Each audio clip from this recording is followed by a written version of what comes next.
When in the course of human events it becomes necessary for one people to dissolve the political band, sailors and airmen of the Allied Expeditionary Force.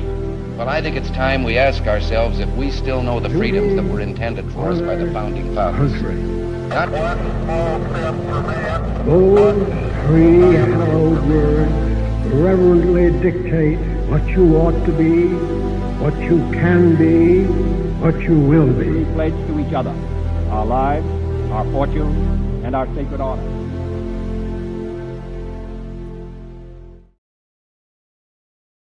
It's good to see everybody. I can't see you, but you can see me. So we're just going to pretend that I can see you. It's good to see you. Welcome to today. Today we are I'm Jeff, the non-operating operator, the non-parator. I'm your host here at Our Republic, the show, the podcast, whatever you want to call it. It's not really a show. Hopefully someday it'll be a show, but whatever. Welcome to it. Today we are talking about one of the most important pieces of paper in world history. That is the Declaration of Independence. This document is the document that basically told the most powerful empire on earth, hey, King George, you suck and we're out. It's really the American way. But here's the thing. It just wasn't some angry Yelp review against Britain. It was a carefully written and debated, edited, and argued. It was argued over by guys who knew that signing it might be the last thing they ever did. So let's break down how this thing came to life, right? Let's set the stage. By 1776, which we talked last episode, why 1776 matter, a really quick overview, right? By 1776, the American colonies had been butting heads with Britain for more than a decade, right? Taxes, trade restrictions, soldiers quartered in homes. We talked about the tax tantrums, okay? And basically King George III threatening the colonies like it's his personal piggy bank, right? And in June that year, Richard Henry Lee of Virginia made it official. He introduced a resolution to Congress declaring that the colonies are and of a right ought to be free and independent states. Now, the translation, so we can understand it into modern terms, is let's break up. It's not us. It's definitely you. And Congress knew this was serious business, right? So when Congress decided to actually draft a declaration, they didn't just say, hey, somebody write it. No. They picked 5 guys to make it official. And they're later called the Committee of 5. We got Thomas Jefferson from Virginia, John Adams of Massachusetts, Benjamin Franklin of Pennsylvania, Roger Sherman of Connecticut, and Robert R. Livingston of New York. Now think of this as the colonial version of a group project, right? They got the straight-A student, Jefferson, the loud kid who argues with the teacher, Adams, the genius guy who can fix anything with duct tape and sarcasm, that's Franklin, and then Sherman and Livingston. Good men, respected, but basically the ones who get stuck doing the bibliography, right? Now, these guys had one job. Explain to the world why America was breaking up with Britain. And it wasn't just for King George. This was for France, for Spain, for the Netherlands, anyone who might help us fight the war. You know, don't forget foreign allies. You don't forget foreign allies by yelling, no taxation with representation. You need a carefully crafted argument that makes your cause sound just, right? So, you know, why did they pick Jefferson to write it, right? That's a question everyone asks, right? Like, why did Jefferson write it? Why did they pick Jefferson out of that lineup of 5, right? Why did the 33-year-old redhead from Virginia get the pen?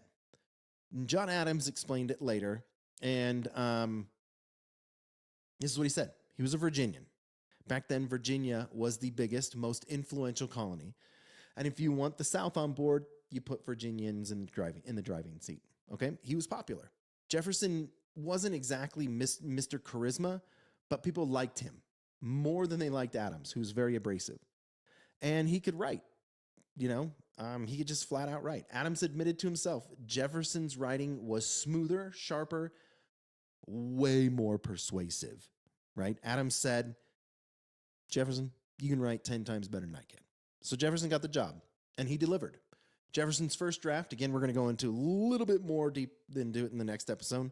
He worked fast. So in about 2 weeks, he was held up in a Philadelphia boarding house he drafted the Declaration. And it wasn't just a rant, it was carefully structured, right? There was an introduction, right? Laying out the logic. When people break political ties, they need to explain why. There's the philosophical foundation, right? The famous self-evident truths: life, liberty, and the pursuit of happiness. There's the grievances, a laundry list of everything Britain had done wrong, right? And if you've never read the Declaration of Independence, do like I do, right? When you read something, have somebody read it to you. Episode 1 is John F. Kennedy Sr. reading the Declaration of Independence, right? I picked his voice because it's a recognizable voice. And to be honest, I couldn't really find anybody else online to do it. And I didn't want to do it. I'm just going to be honest. I have 250 episodes to make here. Anyway, the conclusion was a firm, and then there's the conclusion, right? The firm break. The colonies are free, independent states, right? So it had the introduction, philosophical foundation, the grievances, and the conclusion. Here's Jefferson's own words in the draft, right? We hold these truths to be self-evident, that all men are created equal, that they are endowed by their creator with certain unalienable rights, that among these are life, liberty, and the pursuit of happiness. That long line has to probably be the most has probably inspired more revolutions, speeches, and arguments than anything in human history. Outside the Bible, right? Like, the Bible's there, right? Like, that's number one. We're just going to keep that there. Number one best-selling book of all time, forever and ever, and amen. They don't even count it anymore on bestseller lists. Anyway, this is when Congress gets involved, right? On June 28th, Jefferson submits the draft to Congress. And that's when the real fun began, right? Congress spent 2 days debating, line by line, word by word, and they cut about a quarter of Jefferson's text. Compromises were made, but the core stayed intact. Like, the core of it stayed intact. And we'll go into that a little bit more deeper. Excuse me. On July 4th, let's talk about July 4th. Okay, on July 2nd, Congress voted for independence. And John Adams wrote Abigail on the 3rd of July. And he said, the second day of July, 1776, will be the most memorable epoch in the history of America, right? I am apt to believe that it will be celebrated by succeeding generations. Now, he was close, right? You're close, John, but you were just about 2 days off, because on July 4th, that's when it got approved, the final text of the Declaration, right? The document was then sent to John Dunlap, a local printer who cranked out broadside copies overnight, right? Like, just tons of them overnight, and they were rushed to the states, to the army, across all the colonies. And the world had just been put on notice. Like, this is the moment, right? A new nation had been born. Now, let's talk a little bit about the risk of signing this thing, right? Okay, again, this is something that I'm trying to hammer in over the next couple of episodes, right? Signing the Declaration was basically signing your own death warrant, right? And Benjamin Franklin even said it, you know, when he made a joke. He's like, we must all hang together, or most assuredly, we will hang separately. And yeah, Franklin was cracking a joke, but it was gallows humor, right? Like, I think Americans are really, really good at gallows humor, right? But literally, because he would have been hung. But because if the revolution failed, every single man on that document, who signed that document, would be guilty of treason against the crown, right? That would have been King George III's terminal list, which I'm just going to say I'm really excited to watch Dark Wolf, but I will not watch it until all the episodes are released. I'm just saying, side note, back to the show, right? But the punishment for treason against the crown is death by hanging. And these guys weren't passing political resolutions. They were making a statement. They were putting their necks on the line, literally. And treason was no joke, right? Let's put it into perspective. In the 18th century, in 18th century Britain, treason wasn't just another crime. It was the ultimate crime, right? Kings and governments didn't take kindly to people trying to break up the empire. And they made sure the punishment scared everyone into obedience, right? That's tyranny. Treason often meant not just hanging, but hanging followed by being drawn and quartered. That's where, part of your, where you're disemboweled and they chop you into pieces just in case anyone missed, the memo that you were dead. And even if they didn't go, full medieval on you, the execution alone was terrifying enough. The British had zero problem making examples out of rebels. And it just wasn't them. right? Their families could lose everything, right? The guys that signed it, it just wasn't them. Their families could lose everything. Property seized, reputations ruined, wives and kids destitute. When Jan, and this is the thing I find funny, is this guy was so bold. We was like, hey, throw your John Hancock down there, right? He signed his name so big and bold, you could see it from space, right? He knew the risk. And the legend is that he joked, when he wrote it, he goes, there, I guess King George will be able to read without his spectacles, right? He wanted to, he was, in my opinion, he was daring the king to come get him, right? So let's talk about that last line, right? Their lives, their fortunes, and their sacred honor, right? That's the last line. And for the support of this declaration and firm reliance on the protection of the divine providence, we mutually pledge to each other our lives, our fortunes, and our sacred honor. First of all, those of you that think we should keep, church out of state, they literally said that they are firmly relying on God's protection. So that's my first point to you to say, shut up. But these weren't flowery words, right? They were a cold, hard reality. Lives, if they get caught, were executed. Fortunes, many were wealthy men, merchants, plantation owners, landholders. Signing meant they were risking every cent they had. And sacred honor, reputation meant everything in the society back then. If they failed, they would go down in history not as patriots, but traitors. Yet they signed it anyway. Right? Imagine the scene. A hot Philadelphia summer, the doors are closed, windows shut tight so no one could overhear, and 56 men lining up to put their names on a document. That's what that is up there. That is from that moment right up there. Right?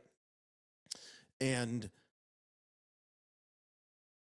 they knew signing it could get them killed, right? There was no thinking about, how many likes they were going to get or retweets or whatever, there was no book deals or movie rights. It was just them taking a pen and putting ink on parchment, right? There was a real chance this would be the last thing of any importance they would ever do. And that's courage. It's not, some post something spicy on Twitter and log off kind of courage, right? Like, ooh, I'm going to talk crap about this and then I'm just going to kind of cower away. No, this was real courage, real mortal, I might never see my family again courage. Okay?